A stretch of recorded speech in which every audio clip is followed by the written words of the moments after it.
I bet you're wondering why this is here. Hear me out.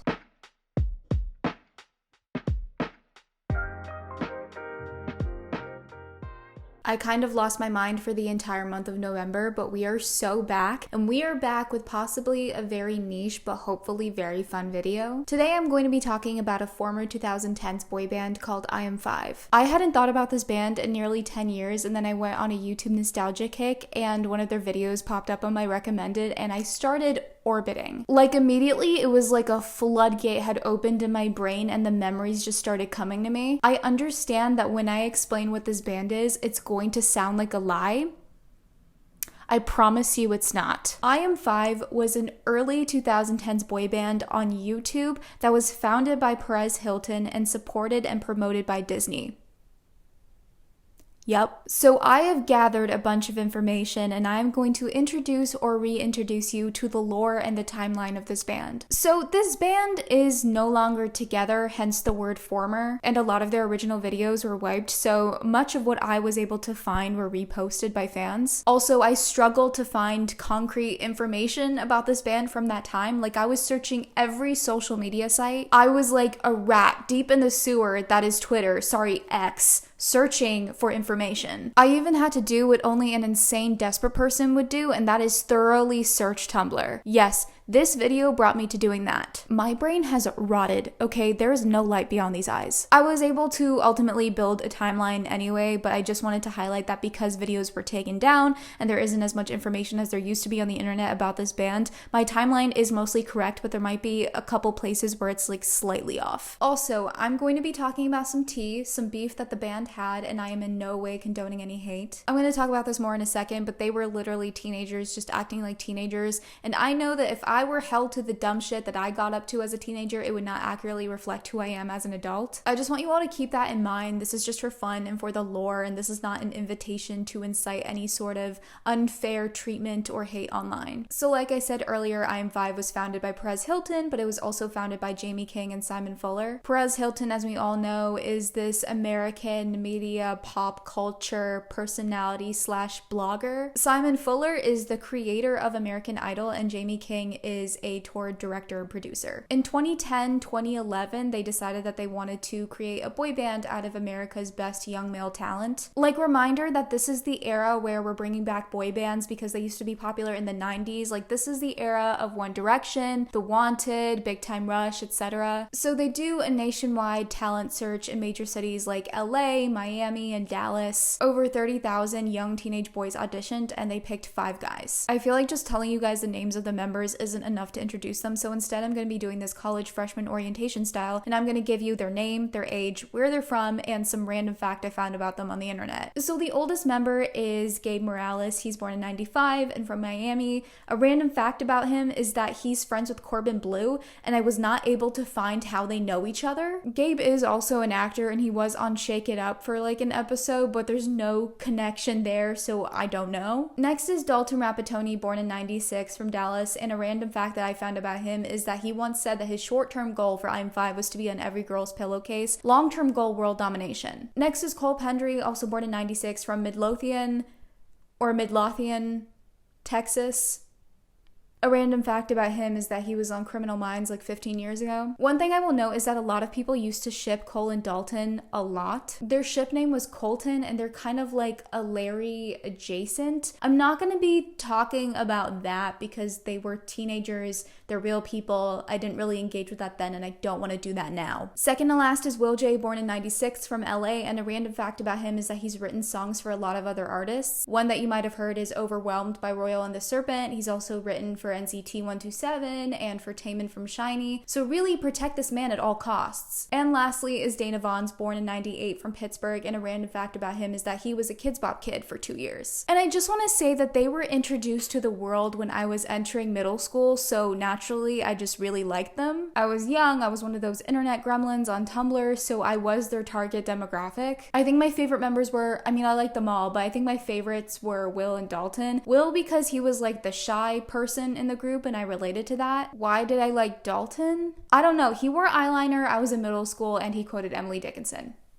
Anyway, I call them a YouTube band because that's what their presence was. Essentially, they were posting covers on their YouTube channel, and then they also posted original music on the YouTube channel. They were also doing all of that while training and singing and dancing and eventually signing with Hollywood Records. They did live streams a lot with fans, and they also marketed themselves as having a competitive edge over other boy bands like One Direction and 5 Seconds of Summer because they had choreographed dances to all their songs. It almost resembled the K-pop structure in a way just because of how they talked about getting intensive training, posting their own music, growing a fan base, and hopefully taking off. It kind of reminded me about how K-pop idols are trainees at first and then they hope to debut with a group or solo under a label. And I know that I am not the first person to have thought this because they have a profile on kpopprofiles.com. Although a couple comments on there say it's because Will is Asian, but like, I don't know. Here is where I start the official timeline. So 2010-2011 is when they were picked to be part of this band. On December 7th, 2011, IM5 had their debut performance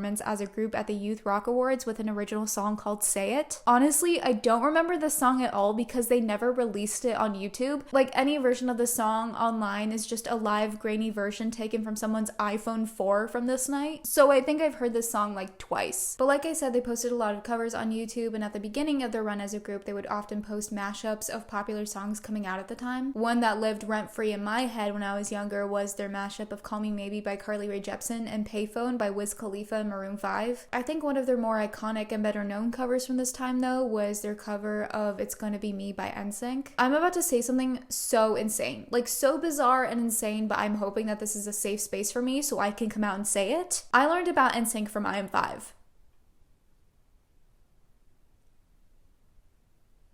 Anyway, that cover was posted in March of 2012. Then we skip over to June 2012 where the band starts getting a lot of support from Disney and Radio Disney. So you all remember the Disney Channel original movie called Let It Shine, right? With the Tyler James Williams and the Coco Jones. There was a song called Don't Run Away that Tyler James Williams' character sings. When the album for this movie released, Disney released a version with Tyler James Williams and IM5 on the song. So that is when IM5 got on a lot of kids' radars, including mine. It's still a top tier DCOM song. I don't know how exactly Disney got involved in trying to catapult IM5 to fame because they made it very clear in multiple interviews that they weren't under Disney and that they weren't a Disney boy band even though they were kind of perceived as one. They just got the support of Disney and had their songs played on Radio Disney. I can only assume that like Jamie King or Perez Hilton or maybe their band manager Jill Hillier just had those connections to make that happen. Throughout the rest of the summer into the fall of 2012, IM5 kept posting covers, and then they also started posting original songs, one of the first being the song called Everything About You. This released roughly June or July of 2012, and it is the most pop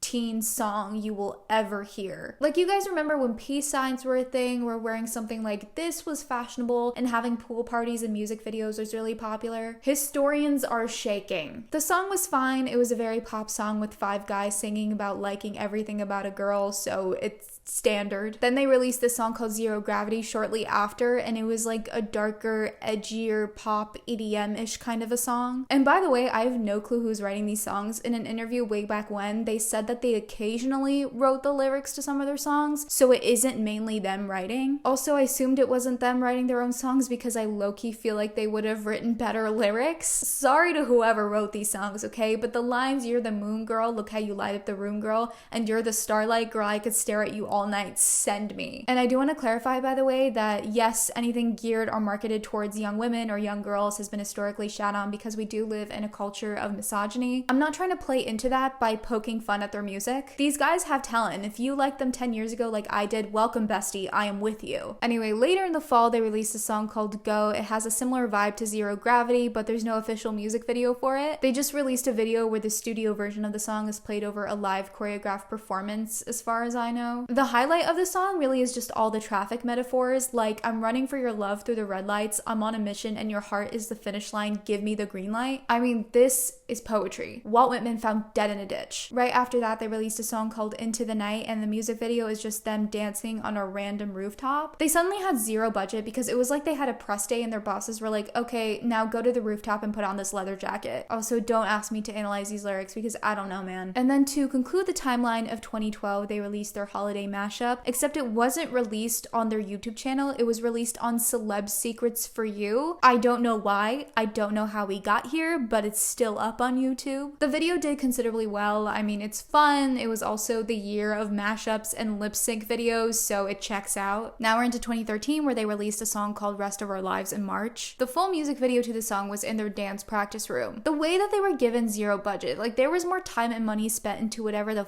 this green screen and filter was than the actual music video production itself. It's our time, don't waste it.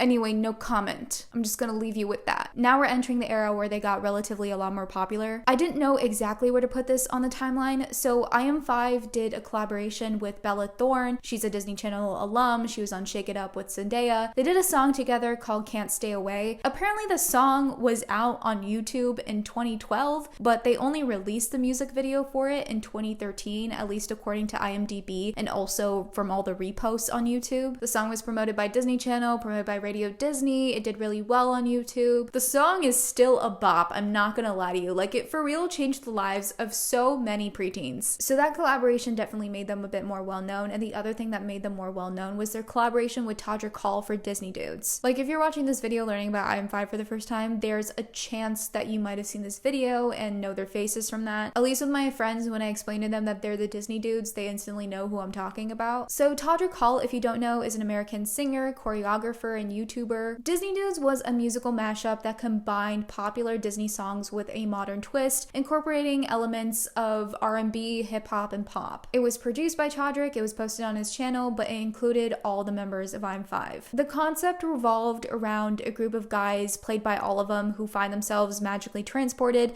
into the world of various Disney movies, and throughout the video they perform a medley of Disney songs while transitioning from one movie to another. The video got really popular because it was just fun, it was catchy, it was creative, and it garnered millions of views. So this video blessed the internet on June 25th, 2013. Then for the rest of 2013, the only things I feel compelled to note are just a couple of songs they did. The first being a song called Superman, which Dalton and Will wrote. It is IM5's one and only ballad, and hot take, it is their best song. Like, it is legitimately good, and it makes me wonder why their management wasn't having them write their songs this whole time. Like, in my opinion, there is a difference in quality. Like, why weren't they writing these songs? Around this time, they also dropped another song called Me and This Girl, and bestie, the whiplash going from Superman to this song. I can't defend a song where one of the lyrics is I am 5 seconds away from losing it. Like, no, I am 5 seconds away from losing it. So that's 2013, the last full year that they were together, because it's all downhill from here. The last song they all released together was a song called Touchdown Dance in early 2014. It's a song about being so happy when someone reciprocates the feelings you have that you do a touchdown dance. And I was today years old when I found out that Meghan Trainor wrote that song. That just would not have been one of my guesses. But there are two things that I want to talk about here. Firstly, the dance of the song I remember a lot of people loving, but it sort of reminds me of the Macarena. Secondly, why is Rashawn Fagan from Shake It Up and Camp Rock randomly in this music video? There is just so much going on with this release. Then, on March 3rd, 2014, Dalton announces that he's leaving the band. This shook me to my core. He posted a long message via Twitter saying, "Dear friends,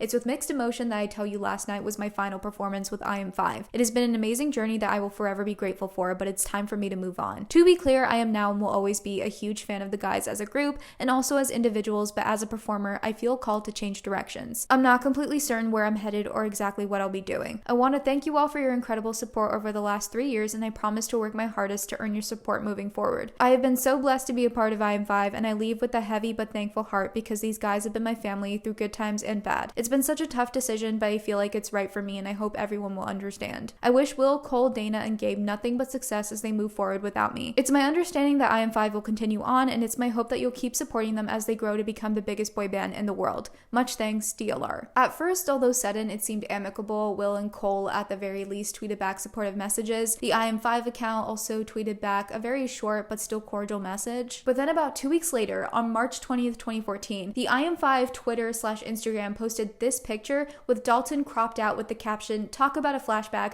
one of our first shows at the Avalon." Dalton, that same day, went to Instagram and posted the exact same picture, uncropped, with the caption, "I had a great time at this show. show. I had an awesome day performing with some of the most talented dudes I know. Guess some people just remember it a bit differently. According to a couple of articles that I read about this, Jill, the band manager, was allegedly the one who posted the cropped photo. There is absolutely no evidence that she posted this with any malice, but it got a lot of people online thinking that there was a lot of tension between IM5's management and Dalton. After exactly a month of people speculating a lot, so April 3rd, Dalton went to Twitter to post an even longer explanation as to why he left. I'm going to put the message up here. It's really long, so I'm not going to read it out loud, but essentially what he was explaining is that this was the hardest decision he's ever made. The members and management knew about him leaving for months, so they weren't blindsided by it, and they had conversations about it before. He explained that he has bipolar disorder, and in early 2013 he experienced some health complications, which is why he wasn't at some of the band's events from February to May of that year. In his recovery process, he was thinking a lot about what was best for him, and he realized that the path that IM5 was going on didn't exactly align with what he wanted. He expressed gratitude and love for his experience with the band and the members, said he was reuniting with his old band, apologized and thanked the fans, and then signed off. After exactly another month, so on May 3rd, 2014, IM5 announced a new member, David Scarzone. There were people on one hand who were like, cool, excited to see what the band does next, and on the other hand, there were people who just quickly hated David. I guess that is what happens when your fans are really young. Shortly after, during that summer, IM5, now with David instead of Dalton, did many collaborations with Todrick Hall and released a couple of songs. Disney Dudes 2 came out on June 25th, 2014,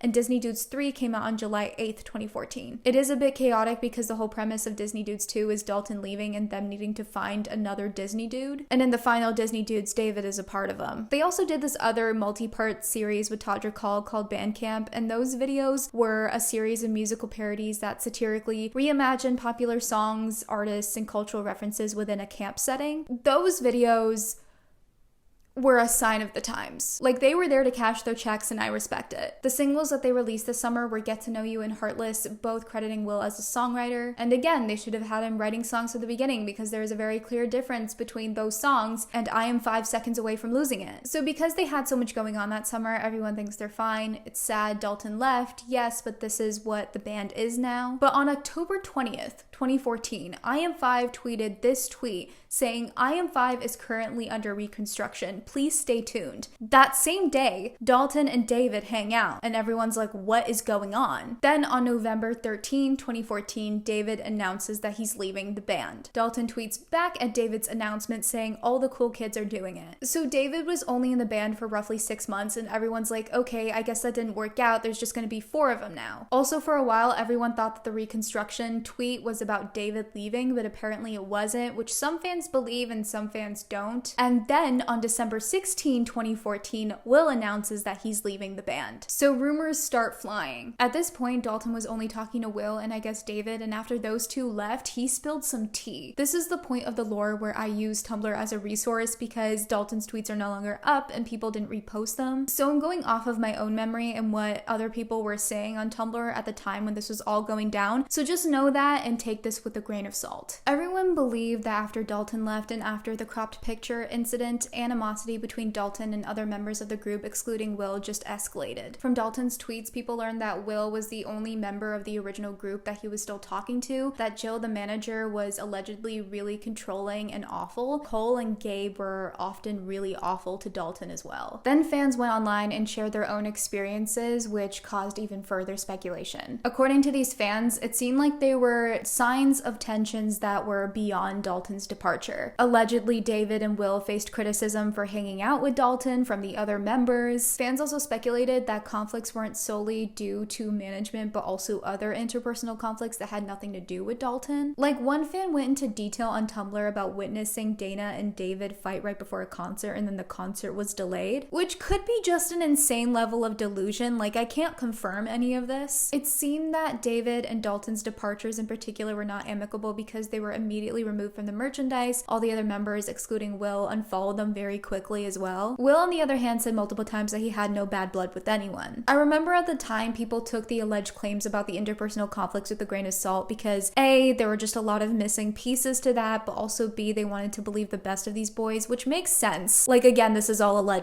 Everyone on the internet who was invested in this seemed to agree that the band's management was probably awful and at the very least didn't help them solve the interpersonal conflicts, which when you're dealing with teenagers, you should probably be prepared to handle. February 26, 2015, Will releases his solo single and all the boys support him, so everyone's happy to see that. March 25th of 2015, Zayn leaves One Direction. I bet you're wondering why this is here. Hear me out. Everyone looks back at the IM5 drama and says, wow, Dalton pulled a Zayn. But Dalton left first. So really, Zayn pulled a Dalton. And I just want to point that out. So 2015 was a weird time for IM5 because there was 3 of them now. They were still performing live shows and putting out covers, but they weren't really doing much. But apparently they had an album called Finally Fuego, which I had no idea about. Like, there are some songs reposted on YouTube, but literally I didn't even know that this album existed. Regardless, their presence in 2015 was a lot more low-key. Meanwhile, Dalton is with his band Flyaway Hero, and Will goes on The Voice China to compete. Then in either really, really late 2015 or really, really early 2016, Dana and Will are spotted hanging out, and then people start to speculate that either IM5 is disbanding or Dana is leaving. This is because the last time a former member hung out with a current member, David and Dalton, that member was about to exit. And like, remember, it was speculated that the band's manager, Jill, would often not let the members hang out with former members. Lo and behold, in February 2016, IM5 disbanded. Fans were obviously really sad, but also had a lot to say about the matter. From what I gathered looking at many Tumblr accounts, it seemed like a lot of people were relieved that they broke up because they saw it as the members being free from their management and there being an opportunity for them all to hang out again. And like, at this time, apparently Dalton extended an olive branch because he refollowed Cole and Dana and also subtweeted a happy birthday message to Cole, but like, I don't have the screenshots to prove that. Later in 2016, Dalton competes on American Idol and he places 3rd in the whole season. In August of 2016, some of IM5's music goes on Spotify, except it's only the songs Touchdown Dance and Get to Know You, so I guess you can go listen to those songs now. In late 2016, Will and Dalton get together and perform Superman live. Following this, they hang out a few times in late 2016, early 2017, and do a couple of live streams together. In April 2017, Dana starts releasing solo music. In May 2017, Cole starts releasing solo music under a new stage name called Ryder, I think. September 22nd, 2017, Dalton drops his solo pop album called Nobody's Home. In April 2018, Gabe releases a song called Quiero Más, but to be honest, he hasn't released a lot of music since then. To conclude this whole timeline, Will is still writing songs for other artists. He has a couple of albums out himself. Dalton is now with a band called King Honeybee. Dana is also still putting out solo music, but also he's acting. Like, he was in Never Have I Ever as one of Paxton's friends, and I did a double take when I realized it was him. I think Cole and Gabe still do music as well. They just don't really release that much. But also, Gabe is married and he just announced that his wife is expecting, so I think he has a lot more on his plate right now. As far as their relationships go, some of them still follow each other, some of them don't, some of them are still close, some of them aren't. I highly doubt that they care that much about the beef that they had with each other when they were 17 years old, and I'm sure that if they haven't made up with each other or stayed friends, they've just moved on. Yeah, I think they're clearly very talented individuals, but looking back, they all had very different styles, and I can see how as they grew older they just stopped aligning with each other. But it sucks that it seemed like they had bad management because they really did have a solid foundation to being successful, and I think their old discography goes to show that sometimes producers and managers should just put more faith in their artists. Like, genuinely, I still stand by the fact that their best songs were written by them. But yeah, hopefully they're healthy and happy and fulfilled with whatever they're doing now. And that is the end of my deep dive into IM5. I hope you enjoyed this video. I'm very excited to wrap up the year. I think I'm gonna rank pop culture moments from this year and also rank everything I watched this year because now I can talk about everything. So look out for those, like this video, comment, especially if you were into IM5, and subscribe to this channel if you haven't already.